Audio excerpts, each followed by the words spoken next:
you should get a degree that will pay you well. You should get a degree that will confirm a great job after you graduate. You should get a degree that's respectable, like a doctor or an engineer. But something was really pulling me to go for a liberal arts degree, and so that's what I decided. Luckily, I got into a college, a great college in the US, and I went for a liberal arts degree there. And in looking back, I realized, let's get started with today's Monday morning message.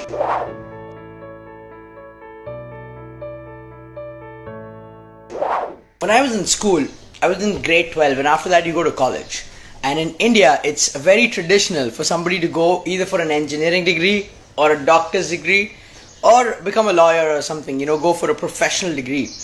But I decided that I wanted to go to a liberal arts college in the US. And what does a liberal arts college mean? It's not exactly arts, but the idea is that you go to a college, you study all the subjects you like, and then you decide what you want to major in. So I decided to major in economics, but at the same time, you can take multiple other subjects. You can study philosophy, theology, sociology, physical sciences. All different kinds of subjects are offered in that college for a holistic education. And that's the idea of a liberal arts college. So in grade 11, I learned about liberal arts college, the concept of a liberal arts education. And I was like, wow, that's very intriguing. That's something that we have not been exposed to in India. And so I would like to do that. And some people really recommended it to me as well.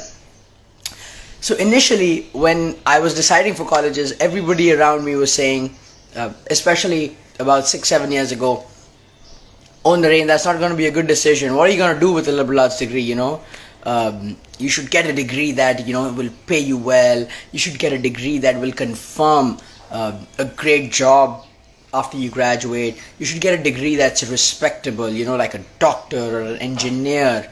But something was really pulling me to go for a liberal arts degree. And so that's what I decided. Luckily, I got into a college, a great college in the US, and I went for a liberal arts degree there.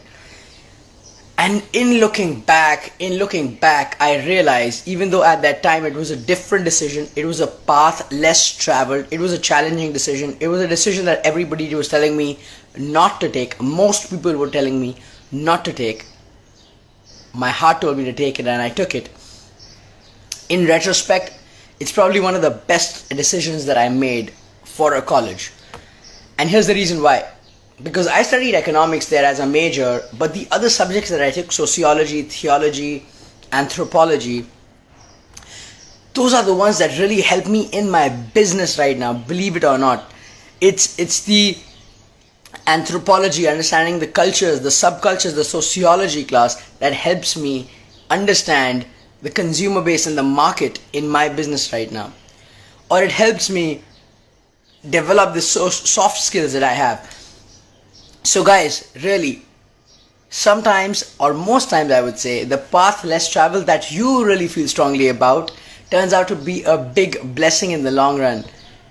And that's why I always am a big proponent of getting inspired, and also instigating people to take the path less traveled. Because I've seen the benefits of it in my life. That's what I say, friends. Let's listen to Robert Frost, where he, in his poem, also said, "Two paths diverged in a wood, and I took the one less traveled." And I can definitely agree with him in this small decision that I made of going to a college where the path less traveled turned out to be the biggest blessing for me right now in what I do. Because it's not the math that helps me in the business, but it's more of these other things, understanding people, that helps me in running my business today. Let's make it happen, guys. This week, let's try and do something that is the path less traveled. Maybe a small thing, but something that you wouldn't do normally, but your heart calls for it. The path less traveled. I'm always happy to be here live Monday 9 a.m. India time with you guys, sharing a new message. And I can't wait to continue that.